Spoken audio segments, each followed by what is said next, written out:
حضرت موسیٰ علیہ السلام نے اللہ کی بارگاہ میں ایک دفعہ عرض کی، مالک میں تیرا شکریہ کیسے ادا کروں، میں تیری کوئی چھوٹی سی چھوٹی بظاہر نعمت بھی دیکھتا ہوں تو سوچتا ہوں ساری عمر بھی عبادت کروں تو اس نعمت کا بھی شکر ادا نہیں ہوتا۔ وہ جو ان کے دل کی گہرائیوں میں بات ہے وہ اپنے جذبات کا اظہار کر رہے ہیں۔ حضرت موسیٰ کلیم عرض کرتے، مالک میں تیری چھوٹی سی چھوٹی نعمت بھی کبھی دیکھتا ہوں نا تو سوچتا ہوں ساری عمر بھی اس کے لیے عبادت کروں، جھکا رہوں سجدے میں، تو اس نعمت کا شکر ادا نہیں ہو سکتا تو ساری نعمتوں کا کیسے کروں۔ تو جب یہ جملہ کہا نا حضرت موسیٰ نے تو رب کریم نے فرمایا، اے کلیم اب آپ نے میرا شکر ادا کیا ہے۔ یہ سمجھیں آپ اس پہلو کو، یعنی جب یہ احساس پیدا ہو گیا نا کہ چھوٹی سی چھوٹی نعمت کا بھی شکریہ ادا کرنے کی طاقت ہم میں، فرمایا اب تو نے شکر ادا کیا ہے، اب سمجھ آئی ہے شکر کی۔ او میرے عزیز، جب مزاج شکر والا ہو، طبیعت شکر والی، ہر وقت مالک کا شکر، ہر وقت مالک کا شکر، ہر وقت مالک کا، یہ مزاج کا بھی پیدا۔ حضرت داؤد علیہ السلام نے اللہ کی بارگاہ میں عرض کی، مالک مجھے بتا تو صحیح، ایک نعمت کا شکر ادا کر کے میں اسے دیکھتا ہوں تو ساتھ ہی مجھے دوسری نظر آ جاتی ہے، اس کا شکر ادا کرتا ہوں تو تیسری نظر آ جاتی ہے، تیسری کا شکر ادا کرتا ہوں تو چوتھی۔ تو مالک نعمتیں اتنی زیادہ ہیں، آخر میں شکر کیسے ادا کروں؟ تو رب کریم نے فرمایا، اے داؤد آپ تو اپنے رب کی معرفت پانے لگ گئے ہیں، کو تو معرفت ہونے لگ گئی ہے، معرفت الہی پا گئے آپ نعمتیں گنے زندگی میں گنو، آنکھ کی نعمت گنو، کان کی نعمت گنو، سمجھ کی نعمت گنو، آپ چلنے کی، چھونے کی، پکڑنے کی، سمجھنے کی نعمت شمار کرو، گنو اللہ نے ماں باپ دیے، بہن بھائی دیے، اچھے استاد دیے، مشائخ دیے، گنو۔ اس کریم رب نے کرم کیا اور اپنے لاڈلے نبی کی امت بنایا، گنو شمار کرو، اس نے کرم کیا۔ اور ایک وقت ایسا بھی آیا کہ اس نے بیت اللہ کے سامنے لا کھڑا کیا، ایک وقت ایسا بھی آیا کہ گنبد خضرا کے سامنے کھڑے ہو کے درود و سلام بھی پڑھا۔ کرو شمار وہ نعمتیں کہاں کہاں کس کس مقام پر، اور خود ہی اللہ کا قرآن بولا، تم اگر نعمتیں گننا چاہو تو گن سکتے نہیں۔ کوئی بھی نیک عمل کریں تو اپنی نیت کو درست کریں، حسن نیت کو اپنائیں۔ نیتوں کا بگاڑ، ارادوں کی خرابی، یہ اچھے بھلے اعمال کو ضائع کر دیتی۔ جب ہماری طبیعت اس طرح کی ہو کہ ہم اچھی نیتوں کے ساتھ آگے بڑھیں، خیر کے ارادوں کے ساتھ آگے بڑھیں، ہم اس دین کے ماننے والے ہیں جس پر قیامت والے دن ان اعمال کا بھی اجر ملے گا جو کیے ہی نہیں ہوں گے۔ تو پوچھا جائے گا مالک یہ تو عمل کیا ہی نہیں، تو فرمائے اس کا ارادہ تو کیا تھا نا، نیت تو تھی نا، تم خالص تو تھے نا، موقع نہ بن سکا، تمہارے لیے اسباب نہ ہو سکے لیکن اجر تو ملا۔ اور امام غزالی فرماتے کچھ اعمال لے کر فرشتے اللہ کے حضور حاضر ہوں گے، رب کریم فرمائے گا واپس لے جاؤ ان اعمال، میرے لیے نہیں کیے، یہ تو کسی اور کو دکھانے کے لیے کیے۔ حسن نیت، اچھا ارادہ، پروگرام اس طرح کا جس میں اللہ کی رضا شامل۔ آپ جب تک نیت کا وضو نہیں کرتے، ارادوں میں اخلاص پیدا نہیں کرتے، اور ہم لوگ جب تک اپنے معاملات میں آگے جانے کے لیے محض اللہ کی رضا کو پیش نظر نہیں رکھتے، اتنی دیر تک عمل بیکار ہے۔ اللہ کی مدد اس کام میں شامل ہوتی ہے جس میں اللہ کی رضا مطلوب ہو، اور جب مطلوب ہی اللہ کی رضا نہ ہو، دنیا داری، شہرت، پیسہ، مال، دولت، کچھ مل جائے، کچھ اصول ہو جائے، مجھے بھی کچھ جاننے لگ جائے، تو پھر جس طرح کی نیتیں ہوتی ہیں اسی طرح کا اس شخص کو اس کا پھل بھی دیکھنے کو ملتا ہے۔ سب سے پہلے تو اچھی نیت کسی بھی عمل کے، اور اس کے فوراً بعد مناسب منصوبہ بندی۔ مسلمانوں کا آج سب سے بڑا مسئلہ یہ ہے کہ یہ کام کرتے ہیں لیکن کسی منصوبہ بندی کے تحت نہیں کرتے۔ ہم اپنے کاموں کو مرتب نہیں کرتے، نظم و نسق کا حصہ نہیں بناتے، ہمارے کام بے ترتیب ہوتے ہیں، الجھے ہوئے ہوتے ہیں۔ ہم جن پیارے نبی کریم صلی اللہ تعالی علیہ وسلم کے غلام ہیں، حضور ہر کام کرتے تھے تو مناسب منصوبہ بندی کے ساتھ فرمایا کرتے تھے۔ جنگ بدر کا موقع ہے تو نبی پاک علیہ السلام نے پہلے مجلس مشاورت منعقد کی ہے، صحابہ سے رائے لی ہے، اس کے بعد صفوں کو سیدھا کرایا، ہر آدمی کی اس مقام پر ڈیوٹی لگائی، اور پھر اللہ کے محبوب نے مصلی بچھا کے اللہ سے مدد کا سوال کیا۔ جنگ احد کا موقع ہے تو سرکار نے ڈیوٹیوں کو تقسیم فرمایا۔ ایک چھوٹا سا حصہ صحابہ کا، ایک جماعت جس کی ڈیوٹی تھی کہ یہ درہ تم نے نہیں چھوڑنا، تو ایک درہ ہی چھوڑا ہے انہوں نے، تو اس کا نتیجہ بہت ساری شہادتوں کی صورت میں سامنے آیا ہے۔ جنگ خندق کا موقع ہے تو سرکار کی منصوبہ بندی دیکھیں، 10,000 کا لشکر مدینے پہ حملہ آور تھا، ٹھنڈ تھی، قحط تھا، تو مدینے کے تینوں جانب تو مکانات تھے، کافر داخل ہی نہیں ہو سکتے تھے، کونا خالی تھا۔ تو نبی کریم علیہ السلام نے صحابہ سے مشورہ کیا تو حضرت سلمان فارسی نے کہا خندق کھود لینی چاہیے۔ اس خندق کو کھودا گیا، اور پھر وہ 10,000 کے لشکر کو جس طرح روکا گیا ہے اور جس طرح وہ ناکام ہو کر لوٹ گئے ہیں، اللہ تبارک و تعالی نے اس کو فتح عظیم مسلمانوں کی بنا دیا۔ فتح مکہ کا موقع آپ دیکھ لیں تو حضور کی منصوبہ بندی دیکھیں، سب سے زیادہ دینی لوگوں کو ضرورت ہے مناسب منصوبہ بندی۔ او اللہ خیر کرے گا جی، او بسم اللہ جی تسی آ جاؤ۔ او خدا کے بندے، جن بزرگوں کا آپ نام لے رہے ہیں اور جس دین کی آپ بات کر رہے ہیں، وہ دین ہی منصوبہ بندی کا حکم دیتا ہے، حکمت عملی سے اور تدبر سے چلنے کی بات کرتا ہے۔ وہ دین ہی کہتا ہے کہ آپ چیزوں کو مرتب کر کے کریں، بے ترتیب اور بے ڈھنگے، یعنی ایک شخص کے بکھرے ہوئے بال تھے، الجھی ہوئی اس کی حالت تھی، تو نبی پاک علیہ السلام نے دیکھ کے فرمایا کتنا اچھا ہوتا اگر یہ کنگھی کر لیتا، یہ سوار لیتا اپنے آپ کو۔ پسند کیا نبی پاک۔ آپ اچھی منصوبہ بندی کے ساتھ آگے بڑھیں، آپ کسی کام کے لیے لوازمات بھی جمع کریں، پر آپ کا اس کے لیے طریقہ کار مرتب کرنا۔ ایک بڑی سادہ مثال ہے، کام کو کام سکھاتا ہے۔ جب آپ کوئی کام کرتے ہیں تو کام کرنا آ جاتا ہے، لیکن جب کام لوگ کرنا ہی نہیں چاہتے پھر ان کو کام کرنا نہیں آتا۔ کام کو کام سکھا دیتا ہے۔ حضور فتح مکہ کے لیے تشریف لے گئے تو نبی پاک علیہ السلام نے صحابہ کرام سے فرمایا ہر آدمی اپنی الگ سے آگ جلائے گا کھانا پکانے کے لیے۔ ایسا ہوتا نہیں تھا روٹین میں، مطلب اب کھانا پکانا ہے 500 کا، 1000 آدمی کا، تو ٹھیک ہے ایک جگہ پہ کھانا پک سکتا ہے، دیگیں پکا نہیں لیتے ہم لوگ۔ فرمایا ہر مجاہد اپنا چولہا جلائے۔ تب جب 10,000 چولہے جلے تو ان کے ذہن میں تو نہیں تھا نا کہ ایک ایک بندے نے جلایا ہے۔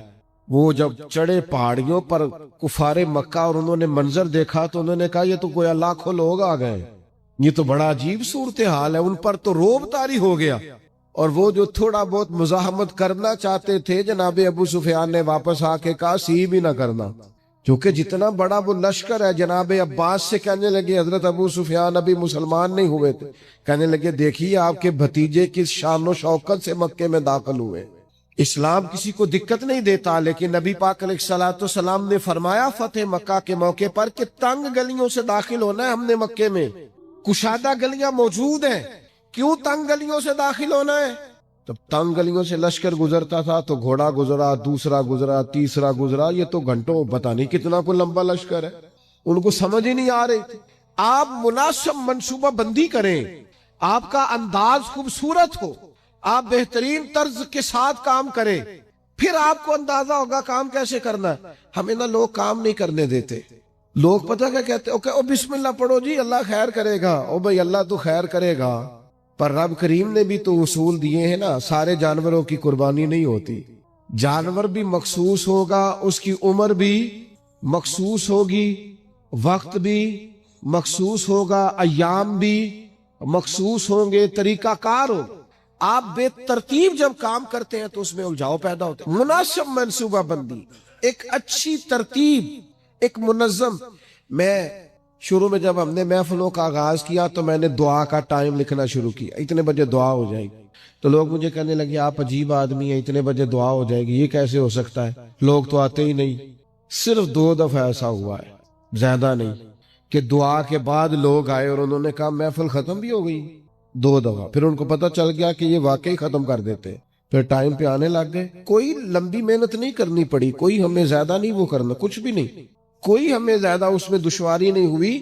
آپ نظم بنائے، نظم۔ میں جن محافل میں شرکت کرتا ہوں دوستوں کو پتا ہے یہ ٹائم پہ آتا ہے اور وہ تیار ہوتے ہیں، لوگ بھی ذہنی طور پر تیار ہوتے ہیں۔ آپ منصوبہ بندی بنائیں کسی چیز کی، آپ اس منصوبے کے مطابق چلے، چیزیں ٹھیک ہو جاتی ہیں۔ لیکن ہمارے ہاں نظم ہی نہیں ہے، منصوبہ بندی نہیں، کسی کام کو کرنے کا کوئی طریقہ نہیں ہم وضع کرتے، ہماری ترتیب نہیں ہے جب تک آپ مرتب نہیں ہیں۔ یہ ہمارے حکیم الامت مفتی احمد یار خان صاحب نعیمی مفتی صاحب رحمۃ اللہ علیہ نے قرآن مجید کے ایک پارے کی ایک تفسیر ایک جلد میں لکھی ہے، ایک پارہ اور ایک جلد پڑھا ہے مشکات کی شرح کی۔ کسی نے ان سے کہا اتنا کچھ لکھا ہے آپ نے، پڑھا نہیں جا سکتا؟ تو فرمانے لگے صرف ایک کام کیا ہے میں نے، اپنے ٹائم کو مرتب کیا ہے۔ مفتی صاحب 1 بجے جمعے کی تقریر شروع کرتے تھے، اور جب وہ الحمدللہ سپیکر میں کہتے تھے لوگ اپنی گھڑیاں ٹھیک کرتے تھے کہ 1 پورا بج گیا ہے۔ ہم کوئی ترتیب ہی نہیں، وقت کا ضیاع ہے۔ 2-4 چیزیں ایسی ہیں جن پر بالکل فوکس ہے لوگوں کا، وقت کو ضائع کرے، کوئی ترتیب نہیں۔ تو مناسب منصوبہ بندی، تیسری بات اچھی نیت، مناسب منصوبہ بندی، اور تیسری بات سچی لگن۔ جب تک آپ میں لگن نہیں ہوتی، آپ تھوڑی دیر کام کر کے اکتا جاتے ہیں، مسلسل نہیں کر پاتے۔ یہ طلب جب پیدا ہوتی ہے، یہ لگن جب پیدا ہوتی ہے، پھر کام ہوتا ہے۔ آپ کے اندر لگن ہی نہیں ہے تو کام کیسے ہوگا؟ وہ تڑپ ہی نہیں ہے، کچھ کرنا ہی نہیں چاہتے، مزاج ہی نہیں ہے، کیسے کام ہوگا؟ کام ہو جاتا ہے، صرف اس کے لیے آپ مسلسل محنت کریں، مسلسل۔ پتھر پہ پانی پڑے متصل تو بے شبہ گھس جائے پتھر کی سیل۔ پانی کا ایک قطرہ کبھی بھی سیمنٹ میں سوراخ نہیں کر سکتا، لیکن اگر مسلسل گرتا رہے نا تو وہ سیمنٹ میں بھی سوراخ کر دیتا ہے۔ پلستر والی پکی جگہ ٹائلوں والی میں بھی وہ گھس جاتا ہے۔ کیوں؟ کہ مسلسل ہے نا، استقامت ہے نا، لگن ہے نا، لگن سے کام کرے۔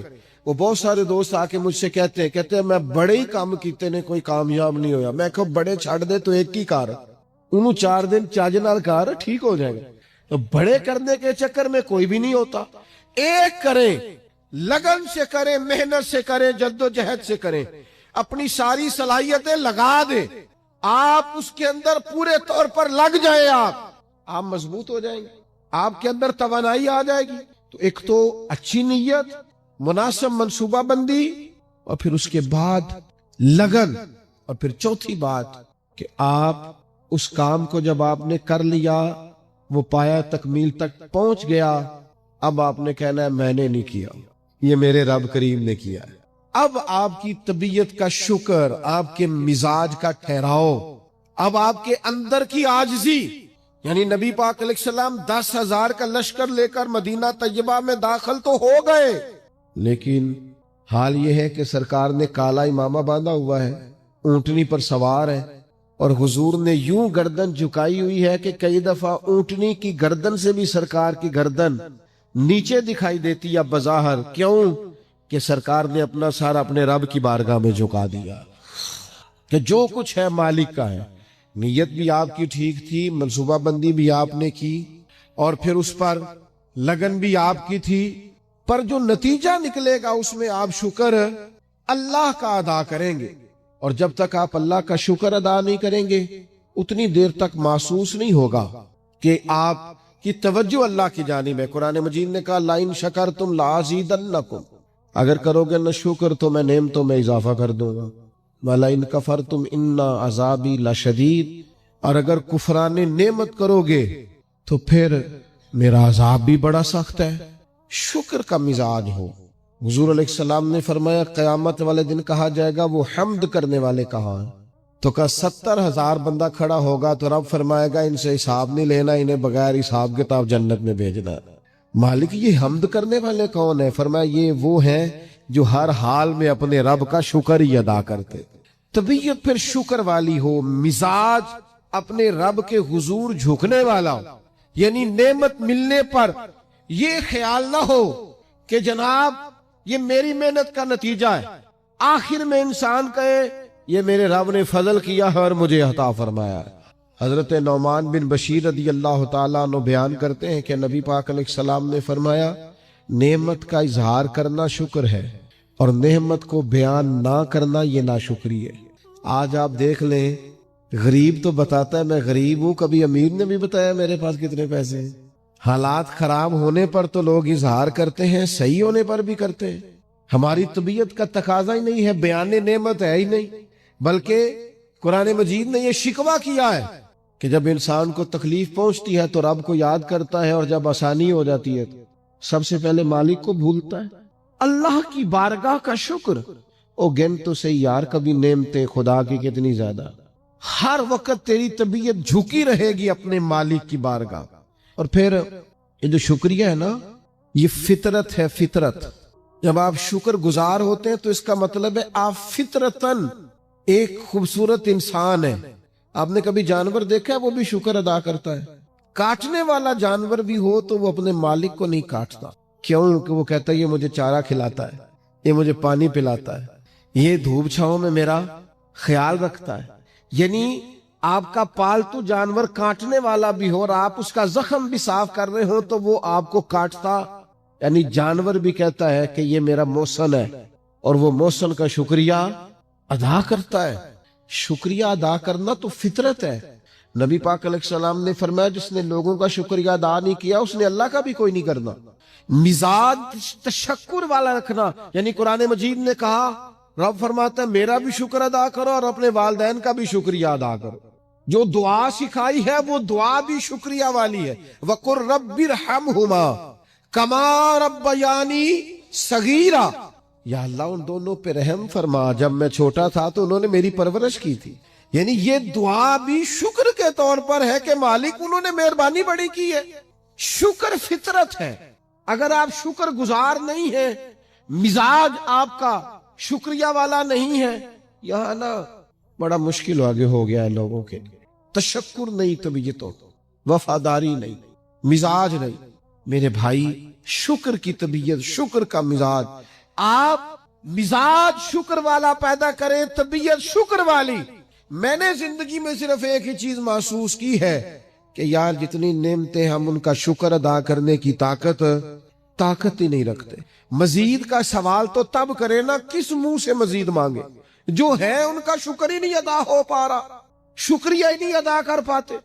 تو پہلی بات تو یہ کہ اچھی نیت اپنائیں، دوسری بات یہ کہ منصوبہ بندی کریں، تیسری بات یہ کہ لگن سے کام کریں، چوتھی بات یہ کہ جب کام ہو جائے تو پھر اپنے رب کا اور خوب ادا کریں، اور خوب ادا کریں، اور اپنے دل کو پورے طور پر تیار کریں اور ذہن سازی کریں اپنی کہ میں نے اپنے مالک کا شکر ادا کرنا، اور اس کے لیے کوشش کریں۔ آپ دیکھیں ہمارے نبی کریم صلی اللہ تعالی علیہ وآلہ وسلم کا طریقہ مبارکہ حضرت عائشہ صدیقہ فرماتی ہیں، ترمذی میں حدیث ہے، فرماتی ہیں کچھ دیر سرکار میرے بستر میں آرام فرما ہوئے، پھر حضور نے نماز کی نیت باندھ لی تو قیام میں بھی سرکار نے آنسو بہائے، رکوع میں بھی آنسو بہائے، سجدوں میں بھی آنسو بہائے۔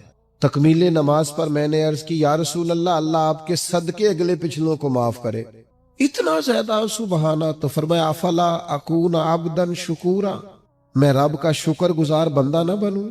یہ شکر کے آنسو ہیں جو رکوع میں بھی ہیں، جو سجدے میں بھی ہیں، جو قیام میں بھی۔ تو میرے بھائی کبھی شکر کے آنسو بھی بہا، کبھی شکر کا رکوع بھی کر، کبھی شکر کا سجدہ بھی کر، کبھی شکر کا قیام بھی کر، کبھی شکر کے نفل بھی پڑھ، اس لیے کہ اللہ تبارک و تعالیٰ نے خاص رحمت کی ہے۔ ہمارے ہاں بے چینیاں اس لیے بڑھتی ہیں کہ جو نعمتیں ہوتی ہیں ان کی قدر نہیں ہوتی، جو نہیں ہوتی ان کی طلب ہوتی۔ تو اسلام کے اندر لا متناہی اجر ہے، لا متناہی، لیکن شرط یہ ہے کہ حسن نیت ہو، مقصد کی لگن ہو، زبردست منصوبہ بندی ہو، پھر اپنے رب کے حضور جھکنے کا مزاج۔ نبی کریم علیہ السلام نے فرمایا بندہ جب آ کے کہتا ہے نا یا اللہ میں بھول گیا تھا، غلطی ہو گئی، ان لفظ اذا طرف مان جو گیا ہوں، مان جو گیا، غلطی ہو گئی، جب کہتا ہے نا میں بھول گیا، ثم تابا، پھر وہ توبہ کرتا، تاب اللہ علیہ، اللہ دیر کرتا ہی نہیں، فوراً توبہ کو قبول فرما لیتا۔ ہمارے ہاں نا کچھ لوگ تو تباً سخت ہیں، اللہ معاف فرمائے، اور کچھ رد عمل کے طور پر سخت ہو گئے۔ کچھ باتیں دلوں میں بیٹھ گئی ہیں جنہوں نے طبیعتوں کو سخت کر دیا ہے۔ کبھی کہیں آپ بہو سے کہ چلو بوڑھی ساس سے اگر کبھی کو بات سخت نکل گئی ہے تو معاف کر دے، وہ تیار نہیں ہوتی، وہ کہتی ہے تمہیں پتہ نہیں میرے ساتھ کیا کچھ ہوا۔ کبھی ساس سے کہا جائے نا چلو بھول گئی تھی بچی تو آپ درگزر کر دیں، تو کہتے ہو تمہیں پتہ نہیں میرے اندر سختی کتنی آ گئی ہے، دکھ کتنے بیٹھ گئے۔ ہم طبیعتوں میں سختی کر بیٹھے، ہمارے دل دھڑکتے ضرور ہیں لیکن صرف اپنے بچوں کے لیے، ہمارے سینوں میں درد اٹھتا ضرور ہے لیکن صرف اپنوں کے لیے۔ ہم نے نا